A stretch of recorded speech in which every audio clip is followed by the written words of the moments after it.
Yeah, we got a bunch of questions from you guys for Cleo. We did do a separate podcast with Grant that may be out soon or is already out. I'm guessing that one has come out before this one. Are you an oracle, Shelley? I am. Wow.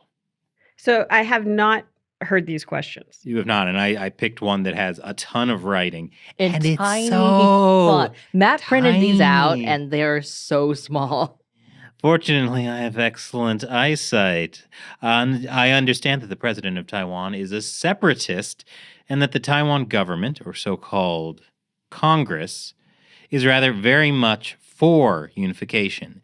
Is the president the only thing keeping them from reunification? What if the president becomes a different one who is for unification with the government for unification? Will it just take place without a bullet fired potentially? Thank you so much for your thoughts, Richard.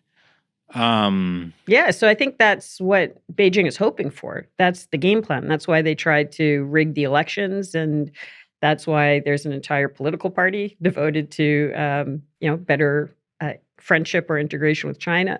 There's a big section of the political community. So I think that's the hope.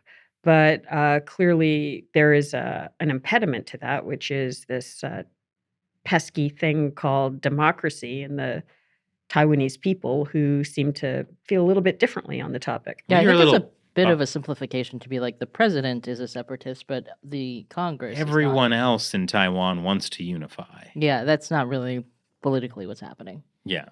Like view on the ground in Taiwan about, well, it's not even reunification. It would be a unification since it never was unified to begin with. It would be an invasion. Yeah. Like, sort of use some accurate terminology on this. But I mean, you've been there, so what do you think about if there was, say, a pro invasion KMT president that came to power, and a compliant legislature, then what happens? Well, it almost happened in, what was that year? Was it 2000? 2020 was when, No, if no, you're no. talking about the one we were there. Oh, What the one was the before Sunflower that? Movement? Was that 2014 too in Taiwan? Do you I thought it remember? was earlier. But I think Or that 2009? to directly answer your question, I think what you'd get is Cambodia. Do you mean a look- coup? No, look at Do you mean a genocide? the Cambodia has become basically invaded by CCP influence. So no bullets fired, but there's really strong influence. The CCP has set up their special zones there with like their casinos and everything horrible that comes along with it, the human trafficking and the prostitution and drugs and crime and all that stuff. And the elite of the Cambodian government are captured. They no longer have any meaningful democracy, even though it's technically a democracy. It's basically a one-party rule. That is the kind of, like, no one runs for office on a pro-invasion platform, but a pro let's work together with China platform can certainly work. And then they don't have to invade with troops. They just gradually, or in that case, very quickly take over. Well, I mean, I think with the difference is that the CCP is not imminently planning to invade Cambodia. They don't Even- need to. Well, but Well, it's not like it's an not. either or.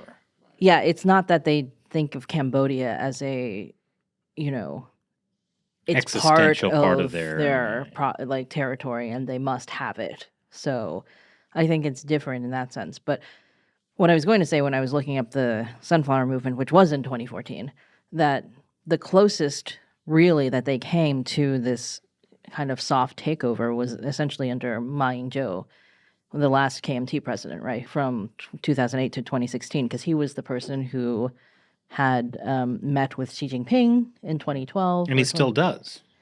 Oh, yeah, he still goes back to China and has like all of these like friendship like kind of meetings and things like that. But he was the last KMT president. He was trying to sign this free trade agreement with the CCP, and it was that triggered this whole movement of like young Taiwanese essentially going in and like briefly occupying the legislature, right, to force political change. And then a lot of those people ran for positions in the legislature and essentially changed how that body treated China. So there was no longer the ability to just push through this free trade agreement that would have flooded Taiwan with more CCP influence. And so I think since 2014, the CCP has been seeing Taiwan get further and further away from that kind of no shots fired, easy takeover It's thing. not just the separatist president. Yes, and it is very much, I think, a big reason that the DPP, which people are still like often unhappy with politically, had been in the presidency for so long, is because still people dislike the KMT more because they know that that would open the door to the CCP. Yeah, and I think the concern around the previous election was that it had become a Hong Kong, right? Oh yeah, I mean I don't know so much about 2024, but 2020 when we were there, that was 'Cause definitely it was fresh on everyone's mind. Yes, a lot of people told us they were voting because of Hong Kong. People from Hong Kong were there. Yeah. Yep. Okay, Let's do another question. Another question. done. I guess I can you go home don't now, get right? to. No. We got. I don't think you get to choose. Apparently not. As long as I also don't have to do the answers, this is working out great. Yeah. Okay. Look how she's flipped this on us. Mhm. This is subversion. Art of War or the Indian version, Arthashastra, that's right. Arthashastra. Right. This is another Richard. Richard D. Lake asks, do you see Vietnam playing a major role in a conflict with the CCP, or might they be a significant deterrent to keeping China from going too far down the road of conflict in the first place? Like, What- is he asking that if Vietnam is going to hold back China? I'm a little... I think that's what it's saying. What do you think? What do you it's saying? think? Nice try, Nice. Cleo. We know we've read the Arthur Arthashastra. Shakazula. Yeah, I haven't even read it. Yeah, so Vietnam is an interesting one because they will fight, and they've just signed a defense agreement with India. The Prime Minister of Vietnam was just in India, sort of toughening things up with what they can deliver. But their general, what I was told when I was there was their basic principle is we can't stop the Chinese from coming in, but we can make it hell for them once they're here. And if you think about how their last fights with the Chinese went, and in fact with others, including the French and the Americans, that's largely kind of the way they've approached it. We don't have the leverage to keep you from coming in, but we want you to know if you do try to come in, it'll be pretty tough. Well, like on a similar note, like that's why I wish Taiwan had a much more robust gun culture. So if China comes in, yeah, and expand it. I mean, the again, if I were Grand Newsham, this is my really bad Grand Newsham. you sounded even more Canadian. Yeah. Then what he's talked about a lot, things like mines and like just expand that defense perimeter and not just be a porcupine, a hard spot to hit, which is I think kind of what Vietnam is looking at, but have the ability to strike back. If it is an invasion, have the ability to strike back. And I'm not sure that's what Vietnam is thinking. But Vietnam is definitely trying to keep the Chinese away from attacking it, and China did attack it, and several times, and the Vietnamese have pushed them back. So perhaps a model to follow, and to help reinforce, so that China would know that it would have multiple hard targets in the neighborhood, but it's not. It hasn't really been taking a lead, I'd say, on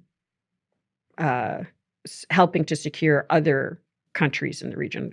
I don't know if you've seen something different. So, in other words, Taiwan should be more like the Viet Cong.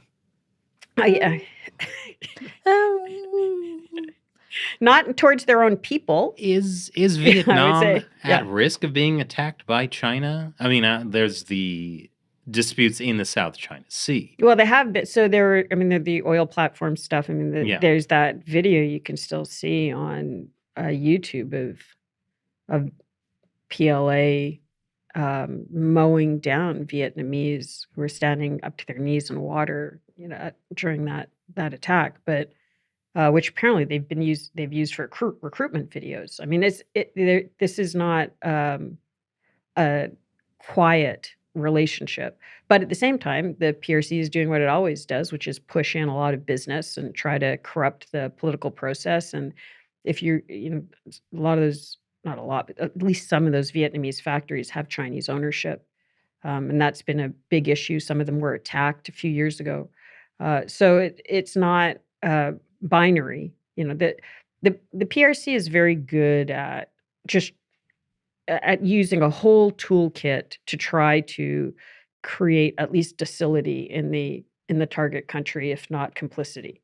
So even if they're signing the defense agreement with India, that doesn't mean China's given up on being able to make Vietnam less of a problem for it.